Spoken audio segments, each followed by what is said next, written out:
I'm Shannon Jackson, your host of a Healthy Push podcast.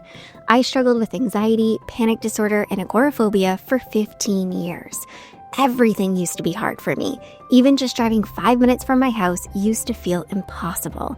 But now I absolutely live for travel and adventure, and I experience lots of peace and joy. I've not only reclaimed my life, but I've helped hundreds of others to do the same. Here, we stop managing anxiety and instead we create a healthy relationship with it.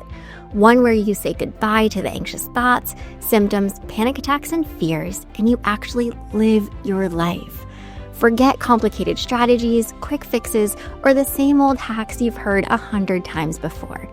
Each week, I'll bring you simple, actionable advice and honest conversations that lead to real, long-term healing. You aren't just an anxious person, my friend. There are reasons why you're struggling with anxiety, and these are things you can fix and heal from. And this is where that journey begins. Welcome. You're right where you're meant to be. All right, I am super happy to be doing this episode. I have been wanting to give you a personal update for some time now, but I have not been in the place where I've been able to record this episode. I have had a lot of life happening, a lot of transitions, a lot of just stress and overwhelm. But I feel like even though I'm still in the midst of a lot of stuff, a lot of transition, I feel like I'm in a good place to record and update you and tell you what's been going on with me. And it's funny because before I sat down to record this episode, I started to do an outline and I thought, okay, I don't have too much to catch you up on. And then I quickly realized, no, I have so much that I want to catch you up on. So let's just start with updating you on the divorce. So the divorce was finalized in May, which definitely was the end of a really big chapter. And it just felt like such a weight off to be able to close that chapter and give me this sort of permission to start to move on. And although I feel like I am definitely through the hardest parts, I still, of course, have waves of emotions and they come up very randomly as I'm transitioning through all of these new stages. And so I'll talk a little bit more about this in the episode, but I'm just doing a really good job of holding space for myself and letting myself be wherever I'm at and having so much self-compassion. So, along with the divorce being finalized, I sold my house. And I'm still sort of in the process of this, but it's under contract. The closing is in July, but the biggest parts of this are done. And so I sold my house. I moved into an apartment, me and Amelia, of course, and I am recording from this new space. And I cannot tell you how good it feels to be in this new space. I didn't think I would feel such an urge to want to get out of that house and to want to make this transition. But definitely toward the end of things, I was so ready to leave that house. Of course, there are so many memories there, right? Like that's the house I brought my daughter home to.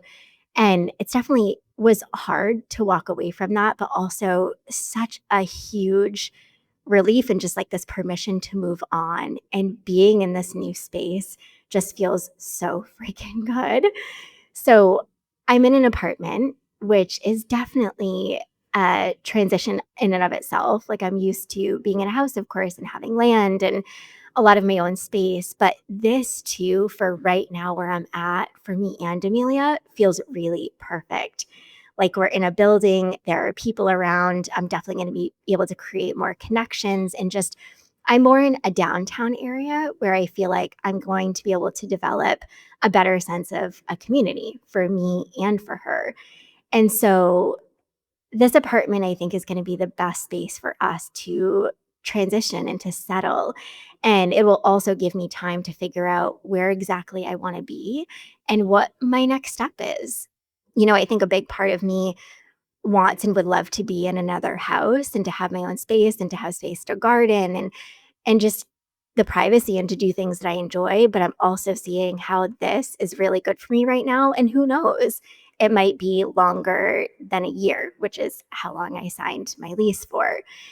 So being in this new space, it just feels really surreal. It feels kind of freeing in a way. It's like I'm back sort of on my own and showing myself how capable I am and doing a lot to show me and Amelia, like, we can get through hard stuff and still thrive.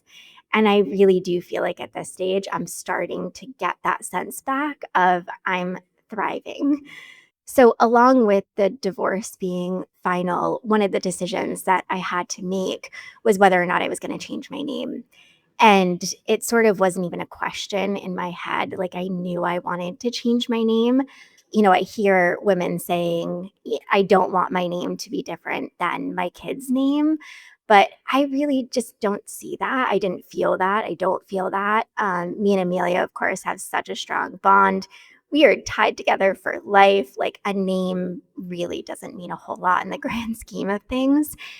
So something really cool that I did was that I decided not to go back to my maiden name, but to change my name, my last name, to my mom's maiden name, which is her current name also, and it's Ireland, just like the country. And so my name is Shannon Ireland. And so you're going to start to see this transition. I'm actually right now working through a really big project of updating all my branding, and you're going to see a whole new look and feel of a healthy push. And part of that is going to be seeing my name change, which is definitely a little bit weird for me, but also just feels so good and so right for where I'm at right now. And so, yeah, that's just a cool thing that I wanted to include and bring you in on. So I asked in my Instagram community, like, what do you want to know? What do you have questions on? And a big question that you all asked is, how is Amelia doing through these really big transitions? And you guys are just so sweet. I always just feel so much gratitude for the amazing community and support that's behind me, like through every transition that I've gone through and will continue to go through. But Amelia is doing really good. She, of course, had so many mixed emotions about moving and leaving the house. And that was a really hard thing, of course, for her. And she's just so cute. She actually said to me when we were in the car driving away from the house, she said, Mama, I know that we're going to make new memories at this new place, but they won't be real memories. Our real memories are at the house that you brought me home to. And of course, when our kids say this to us, right, it's like, oh, dang. But it was such a good opportunity for me to have the discussion with her of where do memories live, right? And she responded with, well, they live in my heart. And I said, yeah, they live in our heart and they also live in our heads. And so we're going to take those memories with us wherever we go. And it's not really about the place, right? It's about the experiences and the memories and all the things that we share together. And that stuff is always with us. And so the saying's true, right? Kids are so resilient. They really do bounce back and take on things much easier and with much more ease than us adults. But I have just really stayed focused on how can I best support her. And it's truly been talking very openly about things, like talking about how she's been feeling and navigating the feelings with her and just showing her I'm here. And her dad's done a really good job of showing her that he's here and we're always going to support each other and get through all of these stages together. And so she is doing really well. She just finished the first grade, and transitioning into summer is just always a really fun time for us. And so I'm just really focused on being present with her and just showing her that we can get through hard stuff always and we'll do it together. And so she's doing really good. And of course, many of you asked how I'm doing. And like I kind of said in the beginning, I really am in such a better place than I've been in. Trust me, I have my freaking days where I'm like, I don't know, this feels so hard. You're kind of hit with those big waves of emotions, especially relating to my daughter. It's usually always relating to her, especially when she has some tough moments and brings up some tough emotions. But for the most part, I feel like I'm doing so much better. I think the sale of my house was definitely a huge stressor and thing that was really overwhelming me. And so that feels like a huge weight. And getting into this new apartment was such a stressor. And now being here, even though there's still literally shit everywhere, like I'm looking around and there's just stuff everywhere, I am just letting myself slowly transition and just to take care of myself in the process because I know how important it is. And so I want to share with you a little bit of like what I've been doing to support myself because I think we all know this, right? The reality is life is going to constantly throw stressors at you and you're going to have overwhelming experiences and you're going to have big life changes and you need to really take care of yourself so that you don't get into a place right where anxiety is screaming at you and throwing the sensations and symptoms and thoughts your way because you're not taking care of yourself. So all the things that I learned in my anxiety recovery, I have practiced since the day that I recovered. Like, I take that shit so seriously because I know what it looks like when I don't take care of myself. So, I have just reminded myself many times going throughout this all of these different things. You got to slow down, Shannon. You've got to stop doing so much and you've got to really take care of yourself. And of course, I know even more so now I have to do this and want to because if I'm not taking care of myself, I'm not going to be able to take care of Amelia in the ways that she needs me.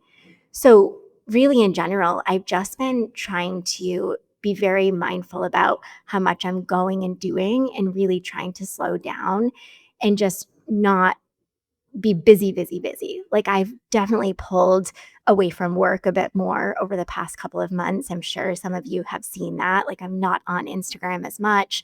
I'm still creating quite a bit. I'm still showing up, but I definitely have noticed in the areas that I feel like are a little bit draining that I need to pull away and slow down. And so along with this, like slowing down, getting into this new apartment, I have this tendency as a type A perfectionist person, right? Wanting to get it all put together. Like I want to get unpacked and I want to put the furniture together and I want to get everything here and everything looking good and how I want it to look.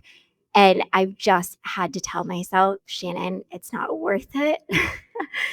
It is not worth it. The apartment's going to come together. Everything's going to look amazing, but it's not worth any additional stress. It's not worth my mental health being impacted. And so I've just let things look kind of a mess. Like my apartment honestly looks a mess. I'm recording at my kitchen counter right now. Like just sort of threw my laptop down. The microphone's not even really in the stand properly.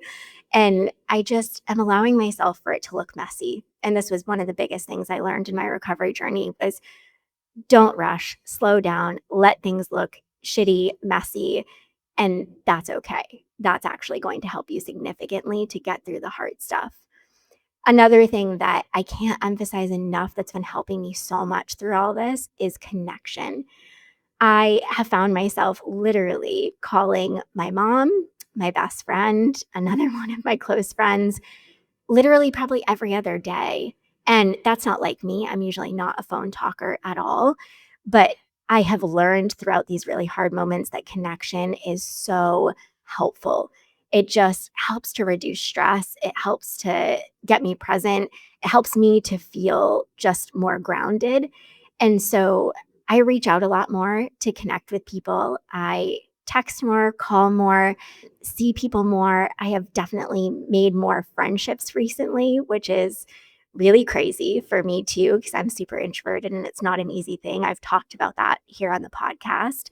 So, connection, I've really been making that effort. And I'll talk about this a little bit more in a minute, but my community has also helped significantly. Like, connecting with everyone within my community has helped me so much to get through these hard times. Another thing that I talk so much about, but I have to mention is self-compassion, like just being so gentle with myself, allowing myself to be where I'm at right now. It has definitely not felt great at times, right? To be going through the really hard stuff. I want to just like hit fast forward, get through it. I want to be okay, but I have had to have those conversations with myself, right? Of Shannon, it's okay that you're at where you're at. It's okay that things look how they do, and you're doing an amazing job. I'm so proud of you. Like I just shared on Instagram and in an Instagram story the other night that I just feel so much love for myself. I am just so proud of myself. Like, I have gotten through a shit ton over the past few years, and I have continued to show up for me and my family and friends and for you, for my community. And I've been able to do that because I've had so much compassion for myself. Another thing that I've done to really take care of myself is getting back into therapy. One of the main generators of why I got back into therapy was because I started dating and it brought up a lot of shit. And it brought up a lot of stuff that I recognized was a lot of my shit that I needed to work through. And I didn't want to continue to have the behaviors and patterns that I had had for years because I really want the relationship that I'm in to be successful. And so that was such a huge motivator for me, a huge reason, I should say, to get back into therapy, but also just to get that support for myself. So initially I was going weekly. Now I'm going bi-weekly. I always do this check in with myself of like, how much support do we need? Right. And of course, like everyone else probably feels, it's costly. And so I try to have that balance too. But right now, biweekly feels good. And probably within the next month or two, I'll probably go once a month, which I think will be really good for me. Also, another way that I have taken care of myself is I've actually hired two new contractors to help me in my business. Not many people know this or realize this, but since I started my business, gosh, at least 6 years ago, I have been the only person in my business. Like, I am the person who creates all the content, who creates the classes, the programs, who teaches them, who creates my website, who manages my website, who writes the blog posts, who records the podcast episodes. Like, I do it all. And I have had people help me here and there. Like, you guys know, Annie comes on the podcast. She used to help me a lot. But I've always sort of been the person to do the majority behind the scenes. And I definitely recognize this year, like, I have to do better about asking for help and receiving it. And so recently I've hired these two new contractors, and one is helping me with podcast editing and some video editing, and her name's Mary, and she's amazing. And then I have Brittany, who is helping me with some of my social media content and ideas for social media. And she's going to be helping me with many other things. And the best part is I have such a connection with both of these women. They both have lived experience with anxiety and panic disorder. And that part has always been extremely important to me, that the people who work within my business and the people who have their hands in it and do anything within my business truly get it and understand what it's like to struggle with anxiety and panic and agoraphobia, and they get it. And they are just two really amazing humans. And so they have helped me a lot over the past few weeks. It's very new. I'm still feeling like there's so much that I need to teach them, and it definitely has added more to my plate, but I know it's going to be so, so beneficial for me. And they're just amazing. And so I hope that you will meet them at some point and in some way. But I just wanted to include that too, because asking for help and receiving help is such a big thing that has been helpful to me. And of course, is helpful to anyone in general when you're going through hard stuff. So, yeah, those are some ways that I've been supporting myself. I want to include here, like, I am not trying to do all the shit to, I don't know, to take care of myself. I think sometimes we get stuck in this trap of doing too much. Like, I honestly have let go of a lot. I haven't been working out routinely, which is a massive thing for me. Like, if you know me, follow me, you see that I typically work out 4 to 5 days a week at minimum, like hiking, biking, doing all the things. Like, I've definitely not been doing as much of that, but I just really haven't had the time, space, and capacity. And I've had to sit with that and be okay with that. So part of supporting myself, taking care of myself has been releasing like so much doing. And even though it is in some ways it's healthy for me and helpful, I've had to meet myself with that compassion and say, it's okay, Shannon, like you're going to get back to hiking and working out and biking and all the things that you love. I've just had to focus on the very basic and simple ways to support myself. And so I think what I want to say here is that sometimes when we're struggling, well, oftentimes when we're struggling, we try to do too much to support ourselves, right? We're like, I'm going to meditate and I'm going to do breathing and I'm going to do the red light therapy and I'm going to go to therapy and it just adds so much more stress and overwhelm. So I have just been really acknowledging, being mindful of like not trying to do too much to make myself be okay or feel a certain way, like feel calm or relief or settled and just allowing it to look the way it looks and not adding and doing more to the mix. Just more being has been incredibly helpful. Okay, so now I want to transition and talk about something that I'm sure you're like on the edge of your seat wanting to know about. Maybe is the thing that caused you to like hit play on this episode. I want to talk to you about dating. So I hadn't felt like I was in a good place to talk about this, just honestly because of the amount of stress and overwhelm that I've been going through. But I finally feel like I'm in a good place where I want to share this and I'm excited to. And it's something that has just been a really good experience for me. So, about 10 or so months ago, I got onto the dating apps and I was like, all right, I'm just going to put myself out there. I'm going to explore. I am honestly just looking for fun, just looking for some fun connections, like no expectations. We'll just see what comes of this. And very quickly into my dating experience, I met the guy that I have been dating for the past 9 months, which honestly sounds crazy. I don't know how we've already been dating for 9 months, but we met literally by the second or third date. I was like, "Dang it. Why did this happen? Like, this is just probably not the best timing to meet somebody that I actually have true feelings for, like somebody that I could see myself being with long term." And we just have so much in common, just had such a good connection from the beginning.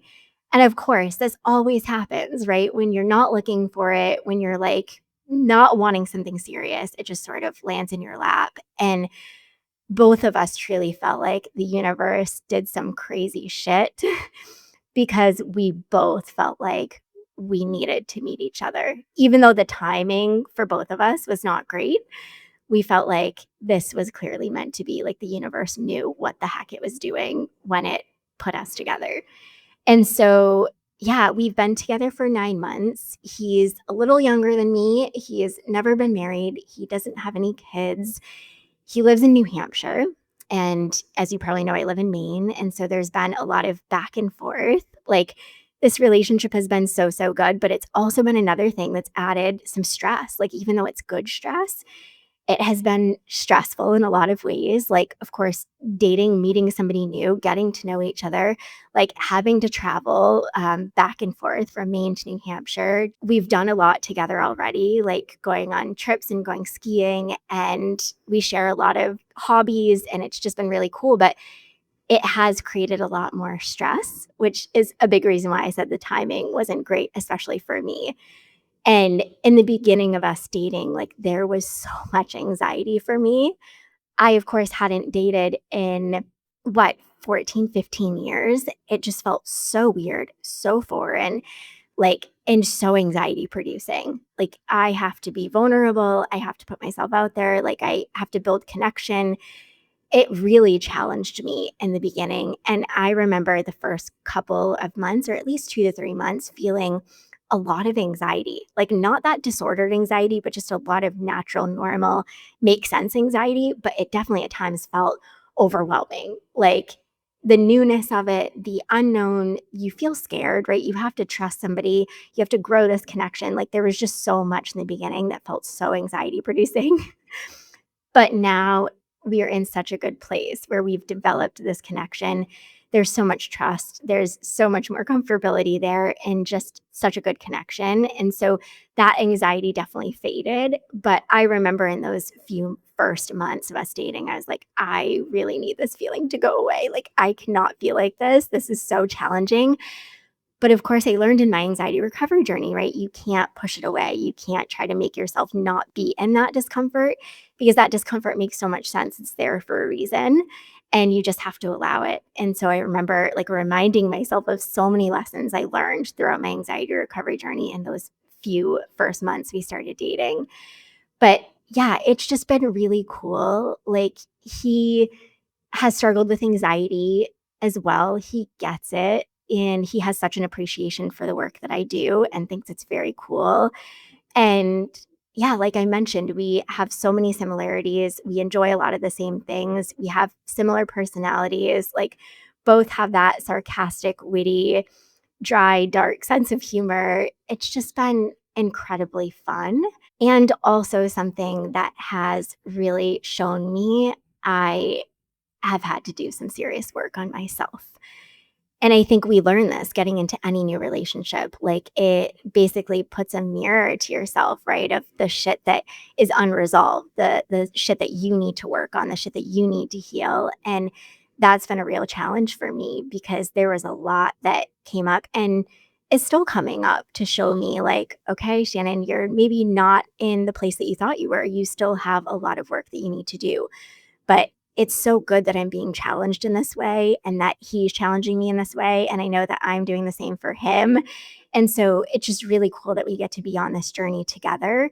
But yeah, it was a big reason why I got back into therapy because I could recognize there's still some stuff that I need to work on within myself. And it's been really nice to do that work and to see it actually having a substantial impact and just growing this connection that we have and growing this trust within myself. And I think that's such a big part of what this relationship has done for me, is shown me, like, I need to continue to work on myself. I need to continue to build my own self trust. And I want to be solid in myself. Like, I always want to show up in a relationship and be the best I possibly can be for myself and, of course, for that other person. And one of the coolest parts about this relationship is that it really has heightened that knowing of, like, you can't be in a relationship because you need someone, right? You want to be in that relationship because you want to be with the person, right? They add to you, they give to you. And that's the feeling that I get with this relationship. Like, I don't need this person, but I really want them in my life. And they add a lot of value and just love and support. So yeah, it's just so nice to finally be sharing this. And I think something I want to include here is that you don't have to be totally healed, right? To be in a relationship and to do whatever it is you want to do in life, to become a parent, to make some big leaps in life changes. If I held myself back and convinced myself, like, heck, Shannon, you're going through a divorce and you just got divorced. Like, should you really be in a relationship? Not to say I didn't have that. When I started the relationship, I was like, oh my gosh, should I be doing this right now? But I think it is such a big thing that has helped me to navigate what I've been going through and to push forward in healthy ways.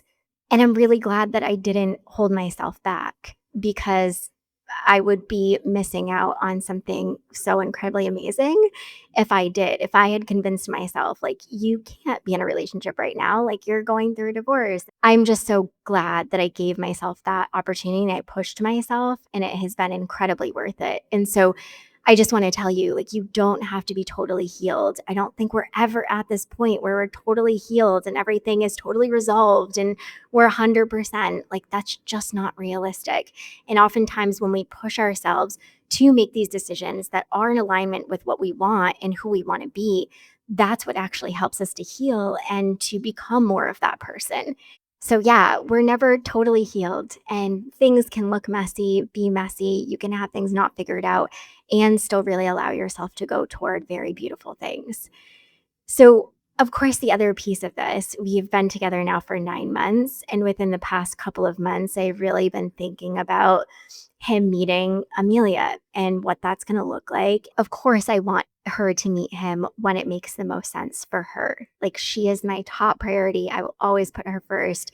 And so, what I've started with is just having conversations about him, introducing her to him just through discussion with me and her, and just explaining a little bit about him and starting to just have more conversation. And that's been really good and definitely healthy for her to start to process this. And she's had a lot of questions. She has been really curious, and I've just been answering those questions. And she's definitely warming up, I think, to the idea of this. I think she was very warm much more quickly than I thought she would be. I remember it was probably the second conversation I had with her about my boyfriend. And she said, Mama, I'm ready to meet him, but I don't know if I'm going to like him.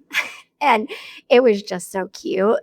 But I'm just so glad that I've done things in the way that I have because, of course, this is not something I would ever rush.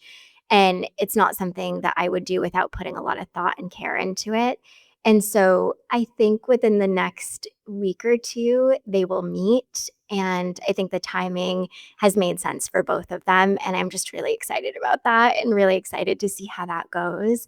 I've had a lot of discussions with my therapist about Amelia meeting my boyfriend because I came from a divorced home, and when my parents divorced, it was a really tricky thing for me to navigate, and even though I was much older than Amelia, I know this will have a substantial impact on her regardless of how well I navigate it, but I definitely had that fear of, like, I don't wanna do anything more that's, like, gonna fuck up my kid, right? She just went through her parents separating and divorcing, and I don't wanna do anything additionally that's gonna cause more overwhelm or trauma, right? Like I think we're human in this and if you've been through it, like you really fear these things. You don't want your kids just meeting anyone and you don't want them meeting someone if you don't know like this is going to be a long-term thing and this is really going to work and this is a good person to be in their lives. So I think here I'm doing a really good job of navigating this. I think I've done a really good job of navigating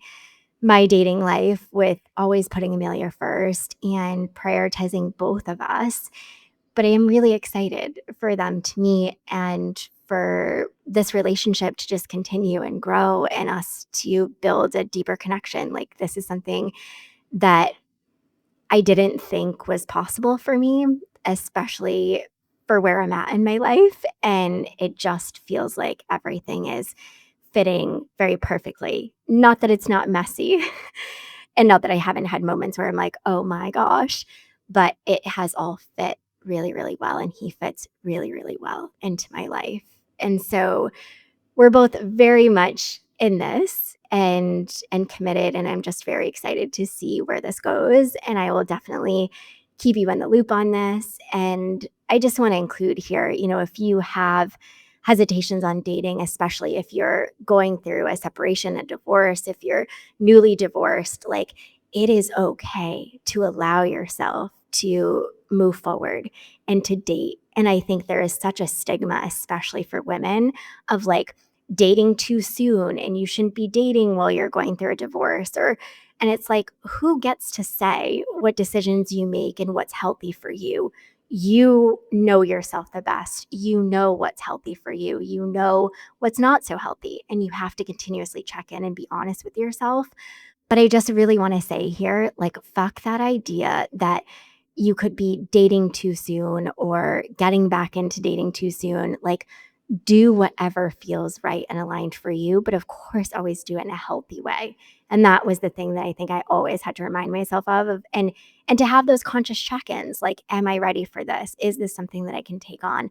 Is this something that makes sense for me right now?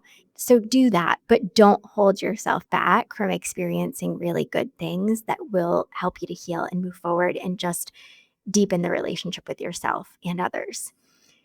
Okay, so I also want to update you a little bit on what's been going on behind the scenes because even though I've been going through all this life stuff, like this really heavy, sort of crazy stuff, I have been showing up in my business. Like I've still been here, I'm still creating content, I'm still working on a lot of things. And one of the biggest things that I started this year is my new private A Healthy Push community. And I started this in beginning of April, and it's just been absolutely incredible. Like, I've been blown away by the amazing supportive community I've built. They have just been such an incredible group of people, so compassionate, so supportive, so just ready to absorb it all and take the action and really have that accountability there and help me to make this community the best thing that it can be. And I'm just so excited because we're really getting into a rhythm now. Like we have weekly calls every Monday. Typically, they're for 2 hours because I just can't help myself. I love connecting with this group, Usually for the first 20, 25 minutes, I'll do a little teaching on whatever topic the group decides on, and then we'll do some group support. So just like chatting, supporting, offering compassion, answering questions, just having some vent sessions sometimes. Like it's so incredibly valuable to be in a group where people truly understand, they get it. You don't have to explain, and it's all done in a really healthy way. Like I am such a good moderator. I shared this before, but I waited to start this community because I really wanted to make sure that I was up to meet the challenge of moderating and making sure that a community stays healthy and is healthy for everyone there. And I think that I've done a really good job, and I've gotten this feedback from the group already that they do think that I moderate it very well, and there's no nonsense. Like we're not in there to just vent, complain, be the victim. Like we're really there to show up to grow, to heal, to support each other, to take the steps and to get better. And that's what they're doing, and I'm just so incredibly proud of them. Like they show up every week and every day they're in the community. They're supporting each other, talking to each other, asking questions. I'm answering questions. Like I'm always offering that support. Like it's just such a good, helpful thing if you're struggling with panic disorder and agoraphobia, because it removes a lot of that isolation and shame and just those feelings of like, I'm alone and nobody gets it and I don't even know where to start, or I know where to start and I just don't want to do any of it because it's so freaking hard. Like this community takes a lot of the hard out of the equation. And something that I love recently that we just came up with the idea of is doing a monthly bingo card for accountability purposes. So, like, each person fills out their bingo card with small steps that make sense for them. We have a winner each month, and like it just is another layer that helps to keep them consistent, pushing themselves, taking the healthy action. And it's just a cool incentive, a cool motivator, and just like a fun thing that we do together. Alongside that, I'll offer like insights daily. I'll offer some bite sized tips, just inspiration. Like people are in there sharing photos, sharing wins, just supporting each other. And it's just such an awesome community of really genuine, supportive, kind, compassionate, caring people who want to get better and heal. So if that sounds good to you, like I would love to see you in my community. We have openings, and I'll put that link for you in the show notes. Another thing that I've been working on is my new mini course, Fear to Freedom, Facing Panic and Avoidance Without It Feeling So Hard. Like this class is going to be such a freaking game changer. Like I'm so excited about it. I've already written out all the content. I just need to record it. And then I promise I'm going to make it available. I know so many people are excited about this, but this mini course is going to be no fluff, like exactly what you need to start facing anxiety and panic and avoidance and start taking those healthy steps without it feeling so hard. So I'm hoping to launch that in early mid July. I have all the content created. I just need to sit down and record each lesson. But it is going to be such a powerful, impactful class, and I will let you know as soon as that's available. And if you're not on my email list, make sure you're on my email list because that's a great way to get notified whenever I have new stuff coming out. I'll also be launching Panic to Peace again in September, and I am really excited about it. Like Panic to Peace is something I will always do. It might morph and look differently, but it is just such a successful, helpful program that has helped hundreds of people to recover and to grow and to heal and to change their relationship with anxiety and themselves.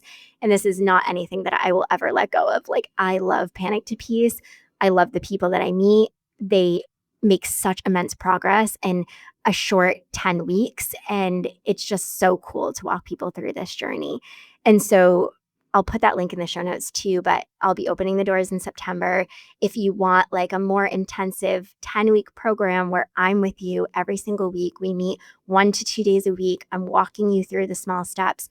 I'm supporting you. You have the support of a group. It's similar to my community, but it's a more like jam-packed, expedited, like you really want the healing and you're committed. Let's freaking do it. Yeah, that link's in the show notes too. Also, something that I've been working on that I mentioned very early on in the episode is my new branding. I have been working with a really amazing company on redoing my entire branding. And so my website will change, the look and feel of things will change. I think not drastically, but drastically. Like, I think it really looks and feels like me, but they did such a good freaking job of conveying like me and my business and who I support and what I do and why I do the work that I do and why it's so meaningful and impactful. And so I'm really excited to get that new branding out and for you to see it and feel it. Like, it is going to be so freaking good. So I feel like I've been talking for so long, but it's been just so nice to be here and update you and fill you in on what's been going on with me. And I just really always appreciate so many of you reaching out when I share things, and even not, like, you'll just reach out to me on a whim and say, Shannon, I hope you're doing okay. I know you're going through a lot. And I just, oh, I will get emotional. I wouldn't have gotten through this, all of this, as well as I have without the support of you.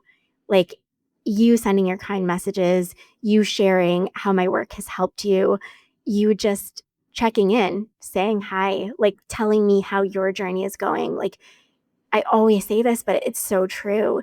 You have helped me so much and you continue to help me. And so I love being here with you and sharing with you and letting you know what's going on in my personal life, because my brand, right, what I do, my business is very personal. And I want you to really know me and who I am, not just within the anxiety recovery world, but also outside of that too. So I really appreciate you being here. I hope that you've enjoyed this. And of course, until next time, keep taking healthy action. I hope you loved this episode of A Healthy Push. If you have, I'd be so grateful if you could leave me a rating and review wherever you're listening to this podcast. This helps people to find the show and get the support they need. And if you know someone who could use a little push, be sure to share this episode with them. And for even more support, head over to ahealthypush.com for show notes and loads of tips, tools, and inspiration to help you on your recovery journey. I'll see you next week.